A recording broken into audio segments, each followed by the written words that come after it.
Why did humanity ignore us? We, the great pan-galactic alliance, had been the guardians of this galaxy for as long as starflight was possible. We had broken through the light barrier, then the space-time barrier, and even the boundaries between the living and dead. We, who stood at the top of all of reality, were undeniably the most awesome force this universe had possibly created. By the gods of creation, we were even the ones who reached out to the great devourers of the void to befriend them. So why is it that they ignored us? We had done everything as the progenitors had decreed. Initiate first contact after they reach quantum computing. Offer them the lowest tier of FTL comms and travel, then send a few missionaries to preach the word of the ethereal gods. We contacted them, they accepted the FTL technology, then they let the missionaries come to Earth. It had seemed as though all was going to plan until our missionaries came back saying there could be no converts. Not an issue, really. We had plenty of races that still believed in their own deities or chose a life of non-belief. What was concerning was that they gave us back the FTL technology, saying that they didn't want it. Never in my 43,000 years had I ever heard of such an outrageous event unfolding. Practically all species took our technology with joyous enthusiasm, not the humans, it seemed. They spent about 4 months looking it over, or as our in-depth scans would tell, they had it sitting on a shelf for that entire time. They didn't even use it or anything, they just dropped it in a box and said that it was useless. I was dumbfounded, utterly shaken by such willful ignorance. Oh, but you probably know what came next, otherwise we wouldn't be talking about them. They cut off all of their deep space communications. That's right, all of their expensive satellites, massive lunar transmitters, and roaming probes all went silent as soon as they dropped off the unused FTL device. When we sent a diplomatic shuttle to ask them why, they were told that Earth was not receiving guests. We pushed a little harder by sending a fully armed corvette to land on their moon, only to have the lunar colony seal their doors until we left. Our final attempt to coax them into a response was to send a warship to warp into the upper atmosphere. They evacuated the city it hovered by and refused to accept our hails. Irritating is a word I would use to describe the scenario. I digress, as such matters are beneath me. I'm an Orosian, after all. We have been at the seat of the Alliance since its conception. It is no wonder that every other race loves us so. We painstakingly pulled each and every one of them out of the mud they were born in, gave them the technology they now depend on, and led them into this great golden age we're in now. Ugh. Things would be perfect if it weren't for those pesky humans. You know what? I think I will go there personally. I'll figure it out, even if I have to dress up like one of those oddly shaped tree dwellers. Oh, this will be thrilling. I think I understand now. I arrived on Earth 2 weeks ago. I'm not sure how time has passed so quickly, perhaps due to the constant state of shock I've been in. Gods, where do I begin? My ship was able to arrive on the planet unnoticed, or at least I hope so, but I hadn't been ousted yet, so perhaps I'd actually snuck in unnoticed. From the landing point, it was only a few hours of a walk to get to the city, a place they dubbed New Delaware. I do not know what happened to the first one, but this new one was unlike any I had seen before. The sky itself was darkened by towering buildings that were larger than any I had ever seen, even in the gold-trimmed capital city of Orion Prime. Darting around in between these buildings were these transports, each configured in a unique way that seemed to change and shift as they moved, with some relying on wheels to roll along the busy roads, while others would fly or crawl along the walls high above. The people were all so different.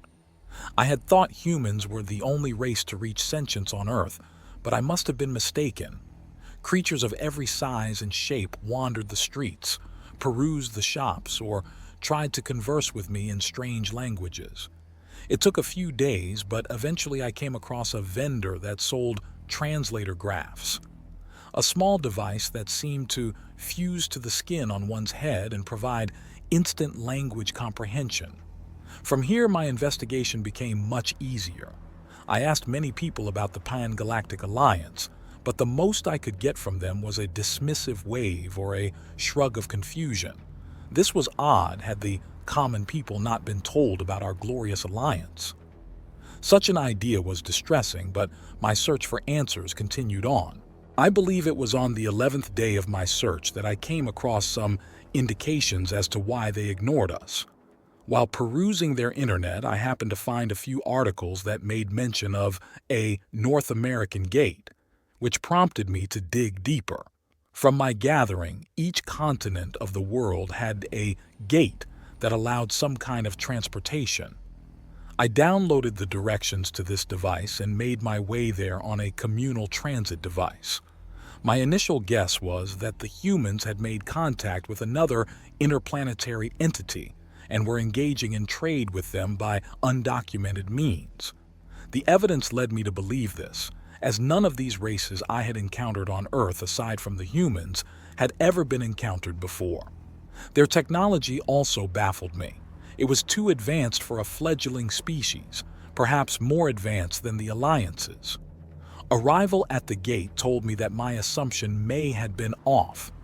Before me was an array of rings, each a human mile wide, hovering in the air around a tower. Each gate read something different. Earth Gamma 54, Earth Turonine 3, Earth this or Earth that. There were hundreds of them, slowly orbiting this tower of impossible height. Hovering vehicles passed through these rings at breakneck speeds, as well as more creatures that I had never seen that could fly without mechanical devices. My mind could not comprehend what I saw. My gawking at the gate must have drawn some attention. A handful of peacekeepers approached me while my attention was occupied, and before I could react, I was caught in some kind of stasis field. Unable to move, I could only watch and listen as they took me into a black vehicle with no windows. Fear overtook me and I must have blacked out. When I awoke, I realized that my place of being was that of a confined cell. Not a prisoner's cell, but more like a comfortable waiting room without any devices or data sheets. It was not long until a creature in an all-black suit entered the room and began asking me questions. I had no knowledge of this, but apparently the humans had issued a "do not disturb" request with the Alliance leaders, though it seemed that they had ignored it to spite the Earth people. I had technically violated laws that were similar to violating quarantine or perhaps more akin to illegal immigration. But since I was not aware of such laws, I was to be shown leniency. My ship had been detected, but my disguise and frequent visiting to high population areas had made it difficult for them to track me, so it was by pure luck that I had even gotten close to their precious gates. I was allowed to ask about the gates. It turns out that humanity had been reaching out to the stars in search of friendship for a great many years, but they were ignored due to their lack of technological advancement. They never gave up, but something did interrupt their search for alien life: the tear. A mile-long tear opened up over a place called Africa, through which came broadcasts from an unknown military force. They entered communications with this military force as they studied the rift, only to learn that the rift was the receiving door for an otherworldly visitor. They had been approached by aliens from another reality. No, not aliens, but other humans. Humans from an alternate world, a different Earth, came through the doorway and into their world. They told a story that made little sense of how they had been approached by humans from an alternate reality, who had also been given this power by a different Earth. It was a chain of unimaginable length, with each Earth working with the last to build the next link so they could do it again. Each world that had been linked would work together with a reality or two over to make a gate that matched, thus turning the chain into a web of infinite connections between realities. My head spun when I tried to process it. All of those aliens I had met were not from another galaxy or even another planet. They were all Earthborn. Whether they were human or not, they were all from the same home. I couldn't ignore the implications of this. The entire alliance could cover the galaxy, but the Earth alone was infinitely more powerful. Their population, resources, technology, even their diversity was all of unending scale. I resigned myself to my fate.